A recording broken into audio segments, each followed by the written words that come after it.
morning, Alan. Good morning. Take the second chair. You can go front, back, whatever works. Whichever way you like. We're going to dive into reinvention in a minute, but I first have to ask you about the news. You're set to close, $25 billion acquisition of Rockwell Collins. Are you there yet? It's actually $31 billion today. And the answer growing. is because our stock's gone up, the price has gone up. But the answer is we're very close. We're within days with the Department of Justice. It's taken a little bit longer. We'd actually been ready to close since the 1st of May, but I expect this week or so we should have DOJ approval. China should be shortly thereafter. So within the next couple of weeks, we'll be done with this thing, which is, it will be transformative for United Technologies to have Rockwell. It really beefs up your aerospace business, but do you then, I mentioned at the beginning that the market is death on industrial conglomerates these days. Do you then get rid of elevators, get rid of air conditioners? Well, it's, it is the question of the day, I would tell you, for myself and for the board, and we spent the last year debating that very question. If you think about UTC, we have historically been an aerospace company. Back in the 70s, Harry Gray decided he needed to diversify because aerospace was very cyclical. And so we went out and we bought Otis, we bought Carrier, and about 50 other businesses. So 2 of those have turned out really well. And we've got today what is a $65 billion business in UTC. Once we close on Rockwell, we will have almost a $50 billion aero business, and then a $12 billion elevator business and an $18 billion HVAC business. My own view is focus ultimately leads to success. And this is the question that the board has had, many investors have had. Will these businesses do better as part of UTC as a conglomerate or better as standalone focused businesses? Again, my view, they're big businesses. They will all be Fortune 200 businesses. I think focus ultimately prevails. That sounds like a pretty clear answer to the question. Thank you for that. So let's talk. We spent the whole day yesterday talking about things like how you celebrate failure and the importance of failing fast. When I get on an elevator in a skyscraper, I don't want it to fail fast. I don't want my jet engine to be a minimum viable product. How do you deal with that at UTC? How do you think about this whole reinvention topic? So yeah, failure is not an option, right? When it comes to jet engines, in some cases, or elevators, or for that matter, almost any of the products that we make. We make a lot of life safety things around fire extinguishers and fire detection, all of that. And so safety has to be the bedrock of the organization. Everything we do revolves around how do you make sure that the product that you're fielding today and delivering to customers is safe and will not fail. Well, having said that, everything fails eventually, but how do you figure out how to make that thing so safe, so redundant that failure will never be an option in terms of life safety? But that has to create a culture in your company that is extremely risk averse and extremely hard to change. It is the challenge of running a 210,000 person organization where the whole history is around product safety and risk mitigation. All of a sudden, I've been the CEO for about 4 years, and one of the things that I knew we had not really focused on was, what are we going to do with digital? What are we going to do to reinvent? Excuse me, to reinvent the company going forward, because the products we're making today are not going to be the products we're making 20 years from now. How do you convince the whole organization we have to change?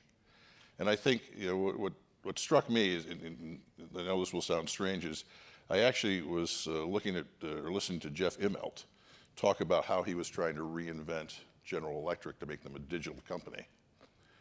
And I stepped back and I said, that's an interesting thought, but we will never be a digital company. We're not a software company. We make some of the most sophisticated software in the world in our products, but we're not a software company. But how do we embrace some of those concepts that fail fast, minimal viable product? How do you do those things? And it starts, honestly, with leadership. And so I have brought in some folks from the outside to jumpstart the digital initiatives, to jumpstart the technology side, to jumpstart the whole cultural change process.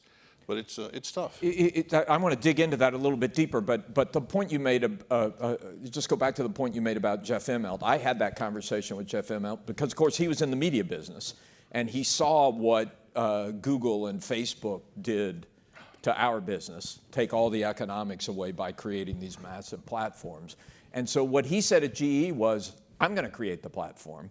That's what Predix was. We'll create the digital platform for industry and everybody can plug into it. You think that was a mistake? I'm just telling you, I think it's impossible to take an industrial company and make yourself a software company. The skill set, the investments, that is a bridge too far. I go back to focus. I think understand what you are.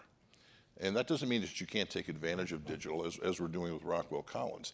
I mean, Collins is all about digital because of what it does to the airplane and the ability to take data off of the airplane, do predictive analytics. That was the whole premise to why you buy a Rockwell Collins. But that doesn't mean we're going to become a software company. Again, I think that is a completely different skill set. Well, explain the difference a little bit. So you're saying you don't go over here and try and create the digital platform because you're going to lose at that.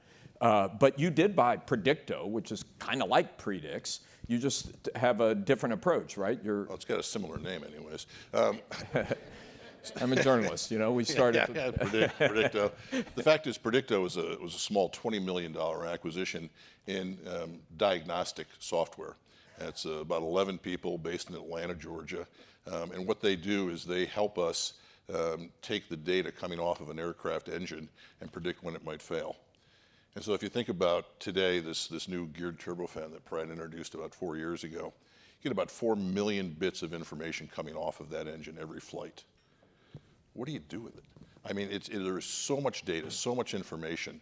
How do you actually use that data then to predict when do I need to pull the engine? When do I need to do maintenance? When do I need to do something in terms of the temperature, the exhaust temperature?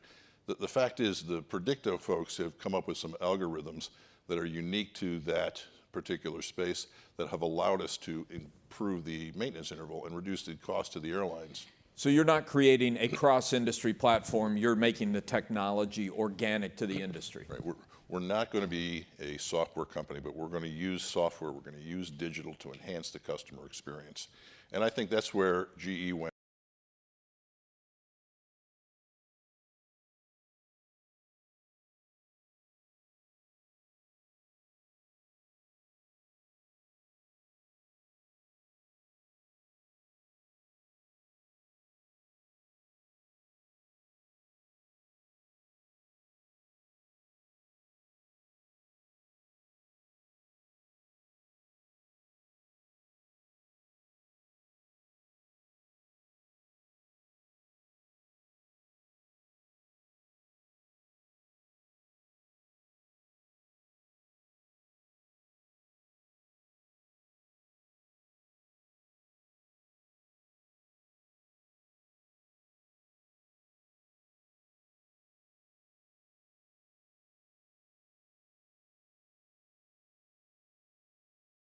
Hours and go home.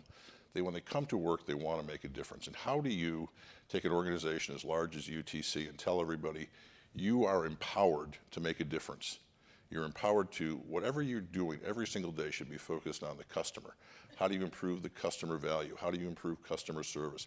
How do you improve everything that we're doing to give the customer a better product and a better cost, a better experience? And people have had a hard time embracing that. But I think, especially as I talk to the younger folks coming in, everybody comes to UTC because they think they can make a difference. And that is the type of spirit that we want to embrace. And it's really about empowerment, right? Yeah. Yeah, so let people fail. So give some examples of some things you've done to change the UTC culture. Well, I think it starts with people. I mentioned too, we brought in Vince Campisi, who runs our IT digital world. He came from GE. He worked on Predix. On Predix, yeah. Predix, yeah. So he had some great firsthand experience.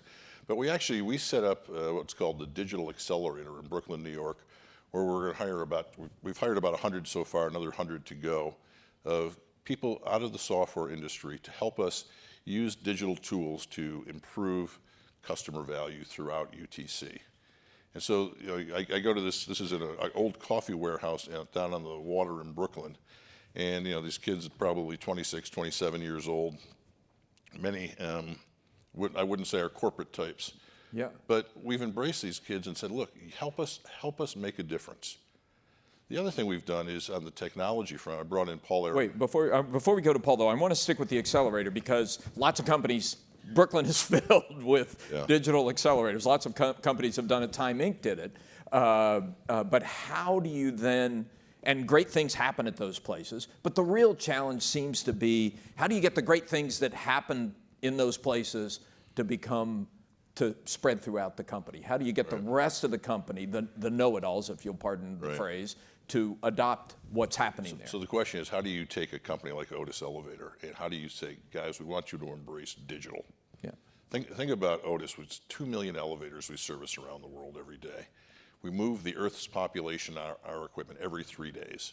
So 7 billion people every 3 days on our equipment. That business has got such momentum, but it's also, I would say, they've got a way of doing things. The culture was insular. We brought in a new leader, Judy Marks, from the outside to try and change that culture, and Judy has embraced this. I mean, the fact is, we've got 33,000 service mechanics today. 10 years from now, we won't be able to afford 33,000 service mechanics.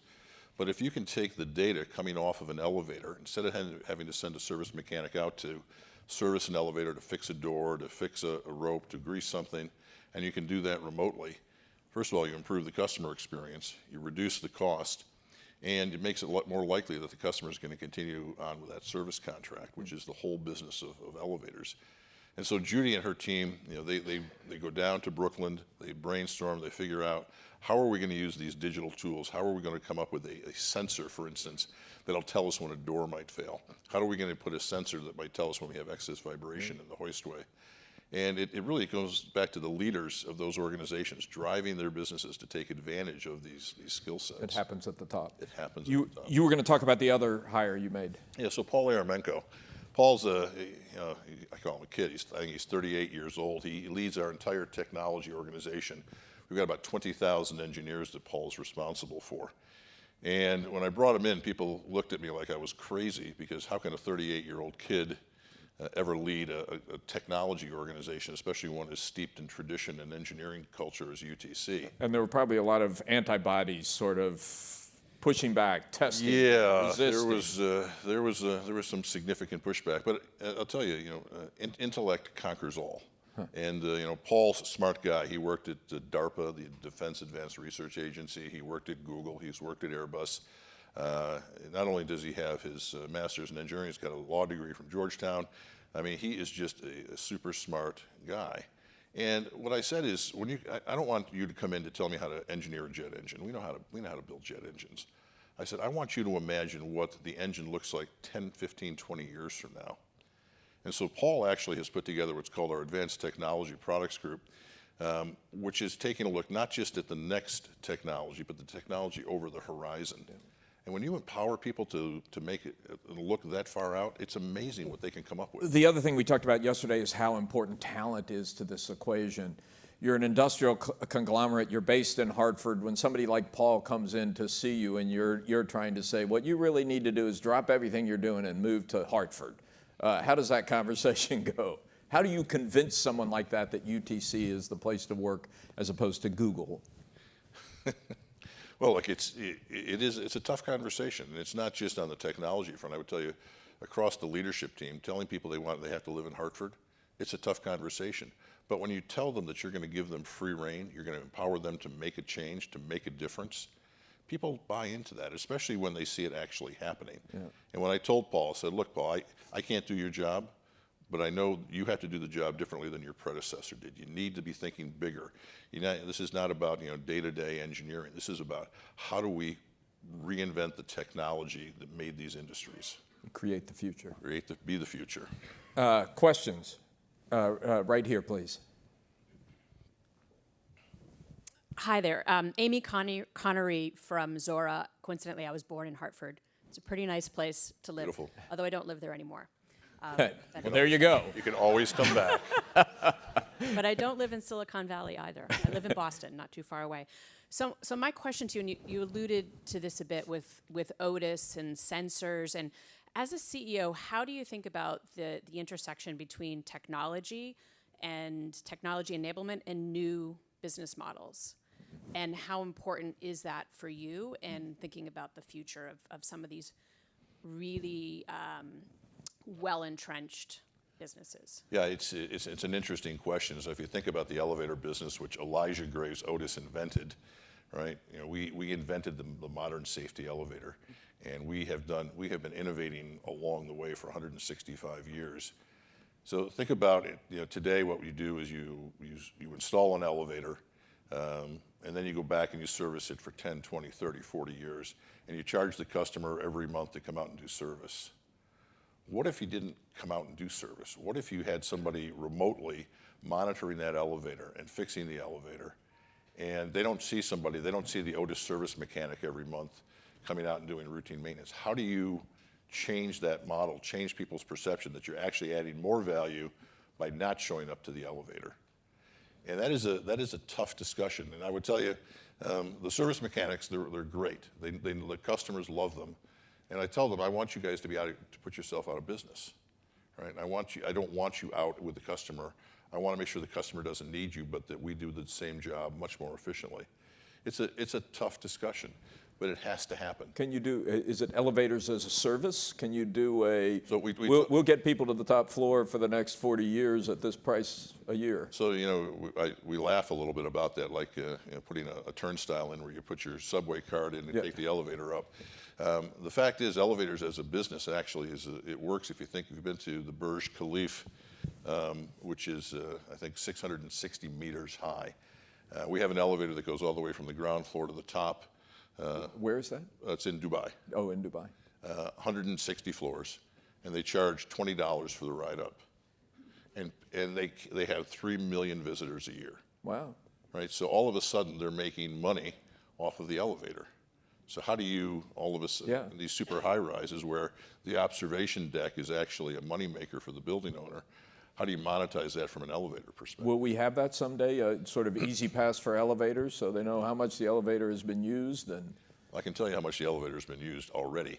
But the fact is, if you think about I'll date myself, the old Sears Tower, we're just in the process of replacing all 88 elevators there. And one of the elevators will take you up to the observation deck. And again, you'll pay for that service as an elevator that can take you all the way up to the observation deck because people want to be able to walk on that little glass platform and see Chicago. Without stopping at 30 floors on the way. Yeah. Exactly. I see a question back there. Let me ask you, because you have question. Very quick question, please. How are you dealing with that innovator's dilemma? And you have 1 minute and 11 seconds to answer that. Well, let me be very clear. Companies don't innovate, right? People innovate. And the only way you get people to innovate is if you let them take risk. And I think that is, as Alan and I first started talking about, that's very hard to do in a UTC, where it's all about risk mitigation. And so what we tell people is it's okay to fail. It's okay to take a chance, as long as you make it thoughtfully. But I think, again, the whole idea here, the only way you're going to be successful is if you continue to innovate every single day and push the curve, right? Empower people to think about the future. Empower people to make mistakes. Celebrate those failures. Really tough to do. We spend $3 billion a year on R&D, right? That's a lot of mistakes that you can make. And we make a lot of mistakes, but it's okay. And I think the more we can get people to start thinking about things differently, shifting the paradigm and taking more risk, the better we'll be able to innovate. A great way to end the conversation. Fascinating. Thank you for taking the time to be with us.